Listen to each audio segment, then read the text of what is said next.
no dejar o perder de vista esta reforma al Poder Judicial que es sustantiva, que es determinante para el futuro del país y el futuro político, incluso del movimiento, porque es el poder que ha estado deteniendo todas las reformas del presidente, el poder judicial de la federación, ha estado atacando permanentemente los proyectos de gobierno, ha estado revocando sentencias, ha estado revocando leyes, entonces aquí la tarea no nada más es del presidente, Rodolfo, es una tarea del del poder legislativo, porque sus leyes son las que han dejado sin efecto estas sentencias del Poder Judicial. Entonces yo lo que veo es que hace falta más activismo y que Morena pues no desatienda, es como un frente de batalla, tienes que atender todo, pero me parece que la reforma se está quedando en el ámbito mediático de la derecha y de los medios que son afines a ellos, ¿no?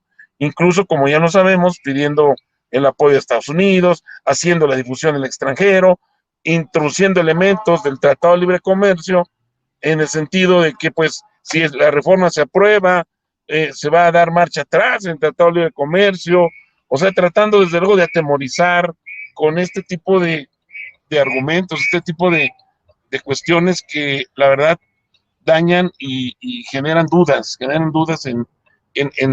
los electores. Entonces, definitivamente, Rodolfo, se tiene que hacer sentir la fuerza de los 36 millones de votos. ¿O tú cómo ves? Digo, es mi opinión. En el caso de lo que usted comenta de que hace falta entrarle a la difusión de lo que es la reforma, se han estado realizando, obviamente, lo que ya conocemos como los foros del Parlamento abierto, obviamente esos tienen que ver pues más que nada con la opinión de los actuales legisladores, los legisladores electos, y han estado incluso integrantes del Poder Judicial, los mismos ministros. Pero también se han realizado otros por el partido, se han realizado en los diferentes estados. Concretamente, por ejemplo, acá en mi estado se han realizado por lo menos dos, digamos, a nivel estatal. Han sido en el Teatro de la República, acá en Querétaro, el lugar histórico donde se llevó a cabo la discusión para la Constitución de 1917. Se han realizado dos. Ahora, nada más con la desventaja de que siempre los eventos que realiza el partido, pues siempre somos los mismos asistentes. Lo que hace falta es llevarlos a la plaza pública, y yo creo que ahí es en donde sí ha estado faltando un mayor esfuerzo. Yo creo que una obligación definitivamente es pues obviamente de los que en este momento ocupamos algún encargo, pero también de los regidores, diputados locales, diputados federales y senadores electos. Deben de, así como se estuvo trabajando en la campaña, pues ahora que ya tienen el encargo, es parte de su tarea dar a conocer al resto de la población pues todo lo referente a la reforma, es decir, dar la batalla. Sabemos que en los medios de comunicación pues tenemos, entre comillas, yo lo voy a decir entre comillas, en los medios de comunicación tenemos la batalla perdida porque ellos son mayoría. Es decir, los medios de comunicación tradicionales tienen a la mayoría de sus opinadores, de sus comentaristas, están en contra de la reforma. Entonces, por más que de repente llegan a invitar a uno que otro de los integrantes de la Cuarta Transformación, pues siempre tratan de empantanarlos, tratan de enredarlos para que caigan en su juego. Yo creo que la lucha está más con la gente, así como fue en las campañas. Yo creo que los resultados de esta elección pasada dejaron en claro que la gente ya no se cree todo lo que sale en los medios de comunicación, pero entonces, ya que se trabajó en eso en la campaña, ahora se debe continuar, pero difundiendo las bondades de la reforma y también escuchando a la propia gente, porque la gente tiene muchas opiniones, muchos comentarios, que yo creo que rescatando lo más valioso se puede enriquecer la reforma. Pero sí, definitivamente sí coincido con usted que hace falta un poco más de movilización, sobre todo a ras de suelo, es decir, en la plaza pública. Pero le voy a comentar, ayer, no, no fue ayer, fue el antier, el domingo. El domingo hubo un evento le comenté hace ratito, en el Teatro de la República, y saliendo como a 2 cuadras, en un jardín, estaba otro grupo de compañeros con micrófono en mano y repartiendo volantes y explicando de qué se trataba la reforma. En lo particular, en mi caso, yo he salido al menos en 2 ocasiones a entregar volantes y a platicar con la gente sobre los beneficios de la reforma. Pero sí, yo creo que hace falta mucho más, y también a lo mejor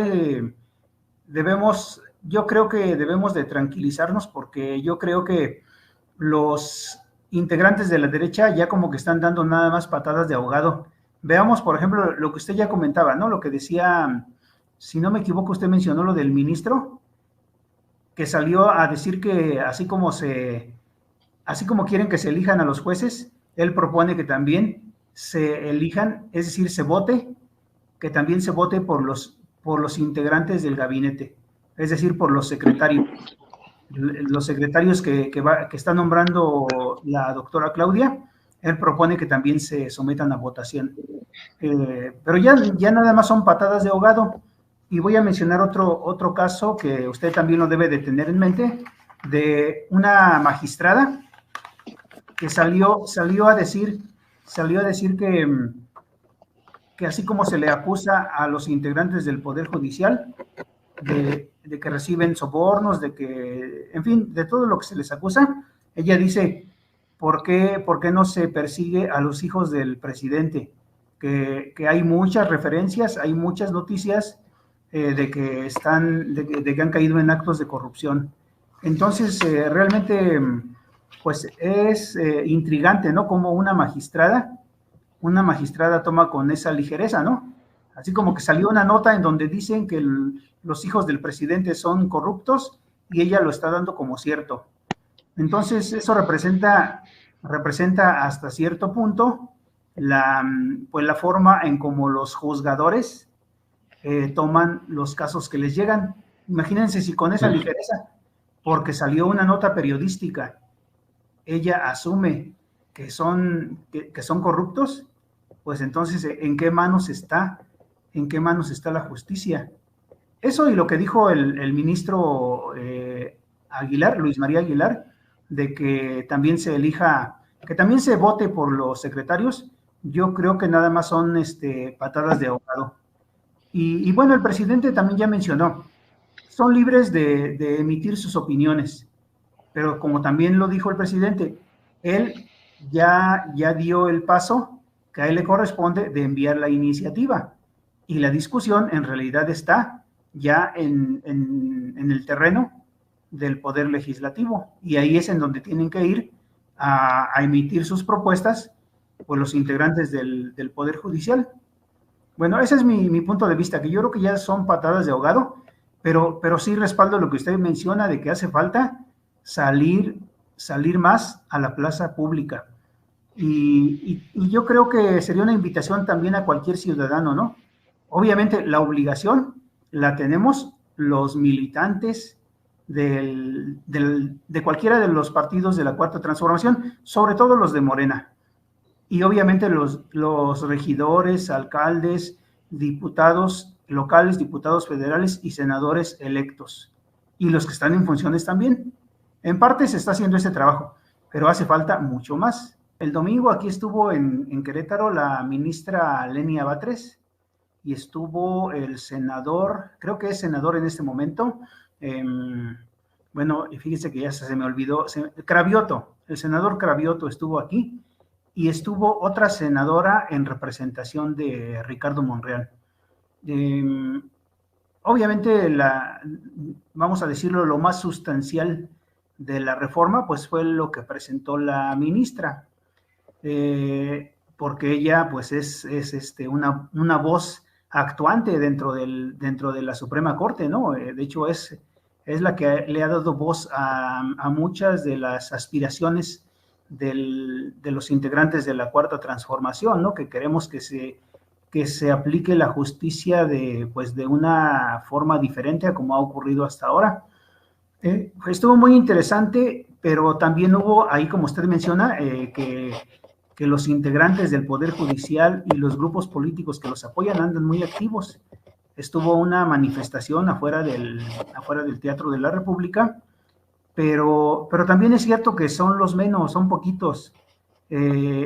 Obviamente los medios de comunicación lo magnifican, dijeron acá que eran, creo que dijeron que eran 250, pero no, yo creo que eran como 40 personas, y lo comento porque yo estuve ahí afuera cuando estaban protestando, y hacían mucho ruido, pero eran poquitos.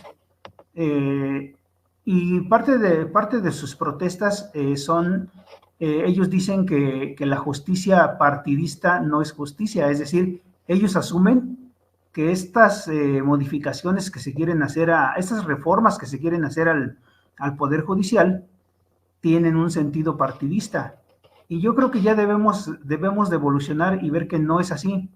Es al contrario, los integrantes del Poder Judicial actual tienen una visión partidista orientada hacia la derecha. Es decir, el PRI, el PAN, sobre todo esos dos partidos, son los que con influyentismo fueron colocando a sus cuadros, vamos a decirlo, sus cuadros jurídicos, sus abogados, los fueron colocando en todo el sistema judicial, y luego ellos fueron colocando a sus familiares, los jueces. O sea, hay mucho nepotismo. ¿Qué quiere decir? Que lo que impera al interior del Poder Judicial es una visión de país que tiene más que ver con una visión de derecha, ¿sí? Entonces, si hay una visión partidista en el Poder Judicial, es en el Poder Judicial actual. Y obviamente nosotros no queremos actuar igual. Nosotros queremos que efectivamente los jueces, magistrados y ministros que integren el nuevo Poder Judicial, pues sean los mejores, si no los más capacitados, que haya de todo, pero que principalmente sean los más honestos, básicamente, ¿no? Porque, como dice el presidente, los más frescos, los que salgan de su carrera de abogados con ganas de aplicar la justicia, y no con ganas de enriquecerse. Entonces, esa es una de las demandas. Piensan que queremos meter ahí a puros abogados morenistas, y yo creo que están equivocados.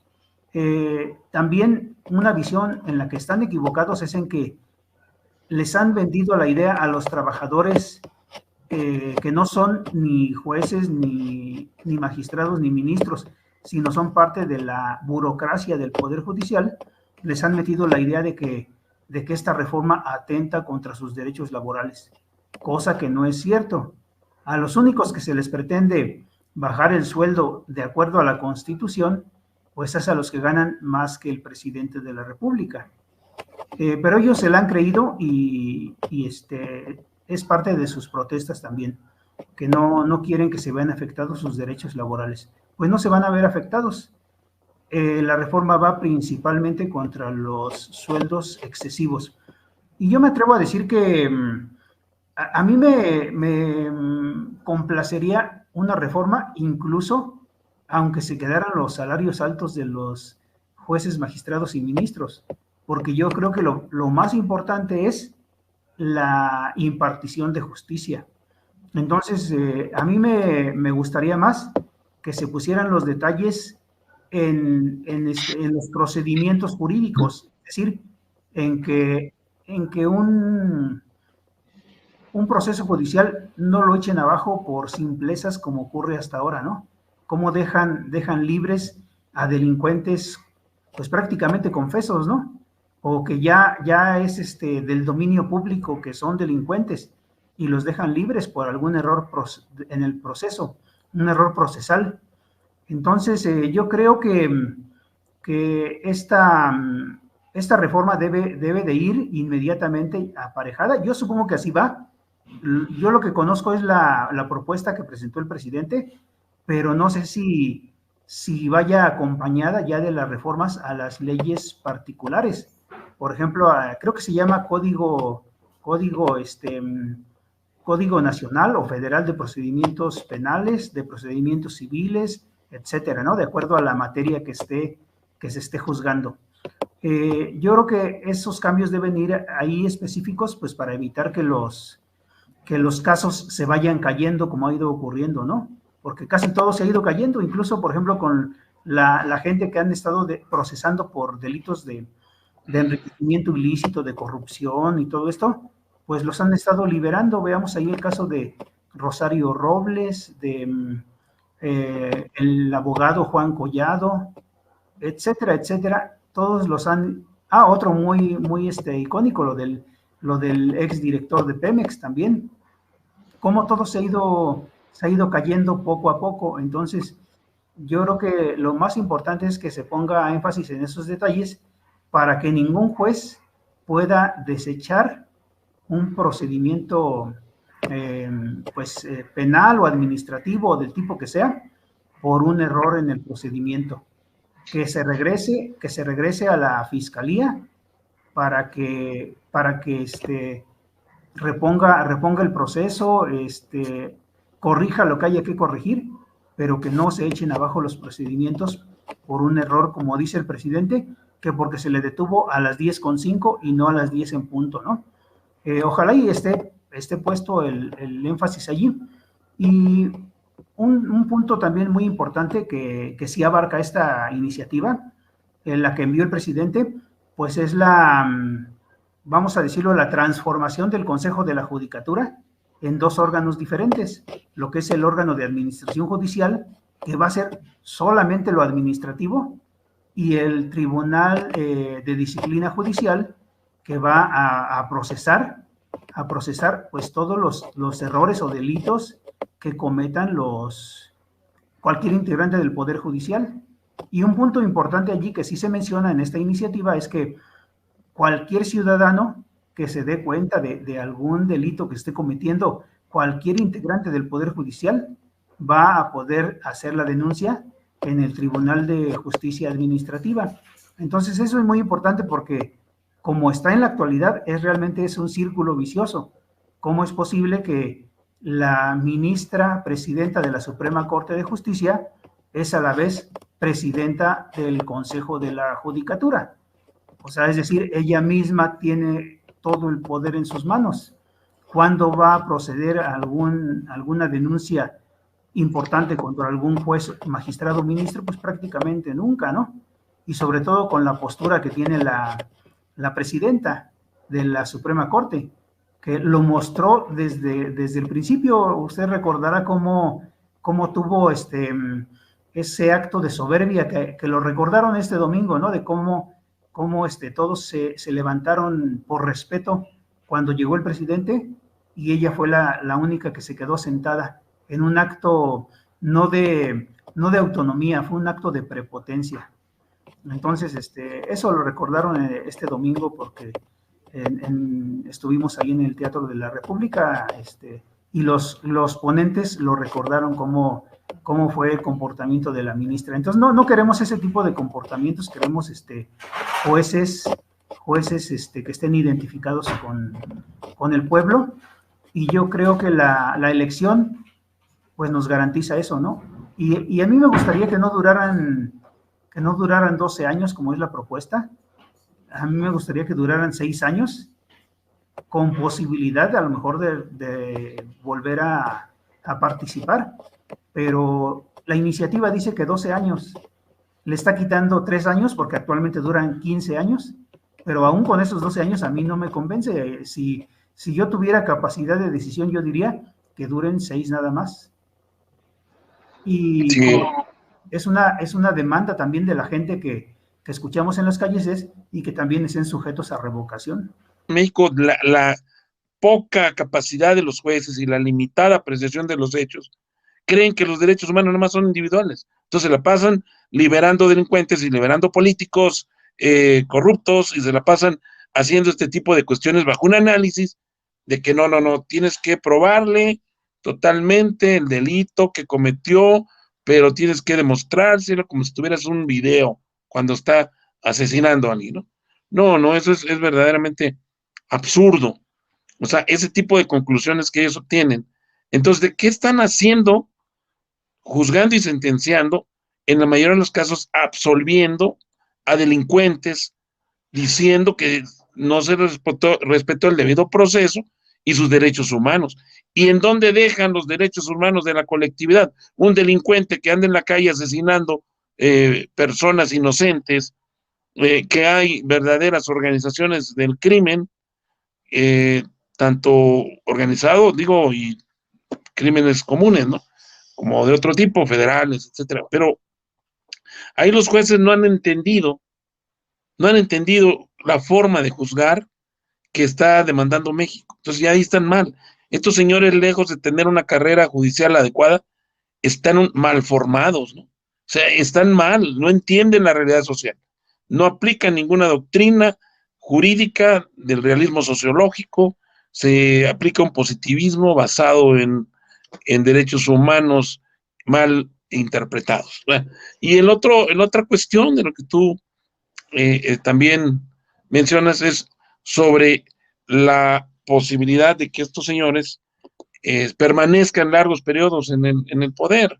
No tienen por qué haber un estado de excepción. ¿Por qué 12 años? ¿Por qué 15 años? Tiene que irse el nombramiento de los poderes. O sea, los senadores duran 6 años, el presidente de la República 6 años, los diputados 3, hasta ahora se pueden elegir otros 3, son 6 años. Y entonces, ¿por qué se les va a eternizar en el poder? No debemos olvidar que la tradición de la burocracia mexicana y de los funcionarios viene de la tradición de la colonia, en donde en la colonia los puestos se vendían, las notarías públicas se vendían, y entonces ellos tienen ese hábito todavía en el Poder Judicial de estar anquilosados en el poder, como si dijeras, oye, no se puede retirar porque es un gran juez y no va a haber quien lo sustituya. Pues aquí nadie es indispensable, todo mundo tiene que tener la oportunidad de aportar y al mismo tiempo dejar que otros vengan a hacer la función, porque el Estado mexicano pues no son personas, sino es un conjunto de personas, una nación.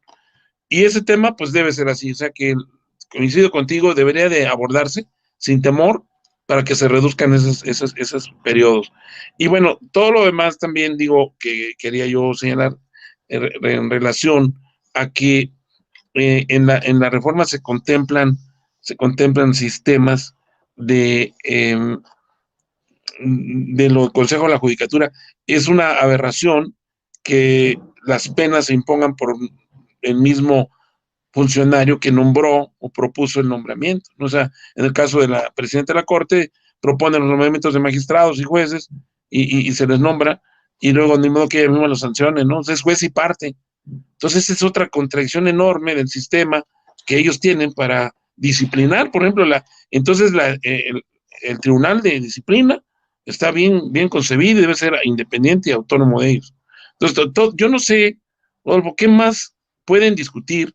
Porque aquí en el fondo de su alegato, de la derecha y de los que se oponen a la reforma, en el fondo es conservar los privilegios para ellos y sus familias, y que de alguna manera ellos sigan al frente de una institución privilegiada. Entonces, recuerden que hace muchos años, bueno, yo lo recuerdo porque lo viví, el Poder Judicial tenía poco presupuesto, tenía mucho trabajo y tenía poco personal. Y los gobiernos neoliberales empezaron a darle mucho presupuesto. Incluso llegaron al extremo de construirse sedes faraónicas en los estados. Tienen cientos de edificios con inteligentes, con amplias instalaciones, confortables, de lujo.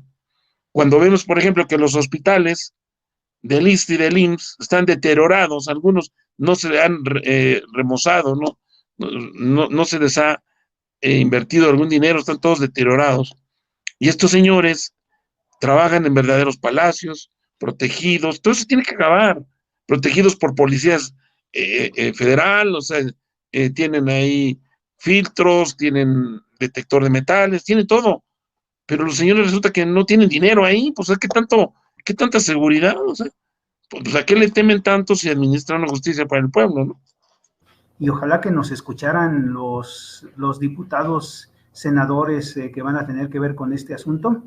Hemos mencionado que debe quedar bien explícito pues en donde corresponda. En ese momento, no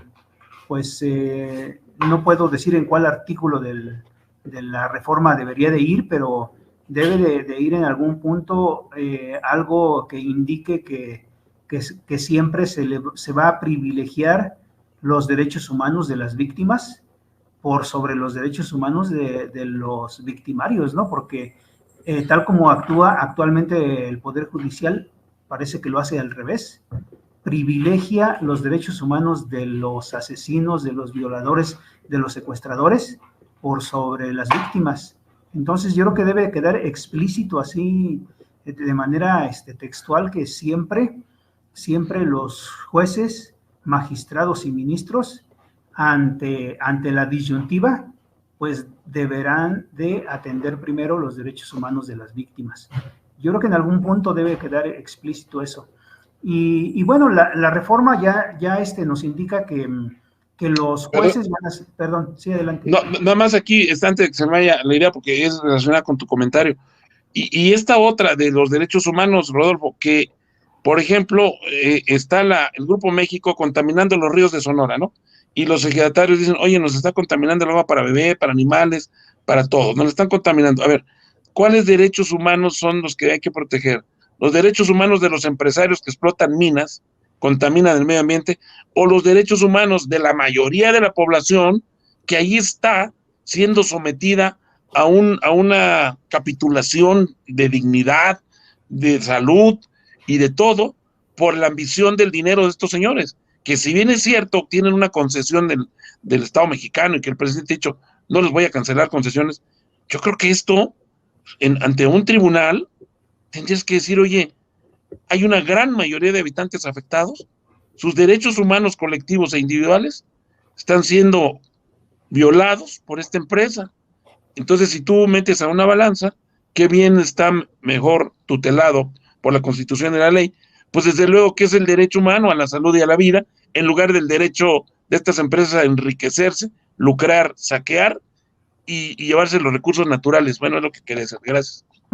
E incluso ya vimos que se atreve la Suprema Corte a ponerse por encima de la Constitución. Entonces, esta reforma definitivamente, como va a estar integrada por nuevos ministros y nuevos magistrados y nuevos jueces, aunque es probable que muchos repitan, esperemos que ninguno de los ministros actuales repitan, salvo 2 o 3 por ahí rescatables, ¿no? Que todavía podemos mencionar a algunos, sobre todo, pues obviamente en primer lugar la ministra Lenia Batres, y luego, pues de ahí creo que se salvan otros 2, porque incluso la ministra que estuvo acusada de plagio también como que ya está queriendo descafeinar, como usted mencionaba, la reforma, ¿no? Cuando decía que ella proponía que el cambio sea gradual a 15 años, pues mejor que sea a 100 años, ¿verdad? Ya que estamos en gradualidades. No, sí.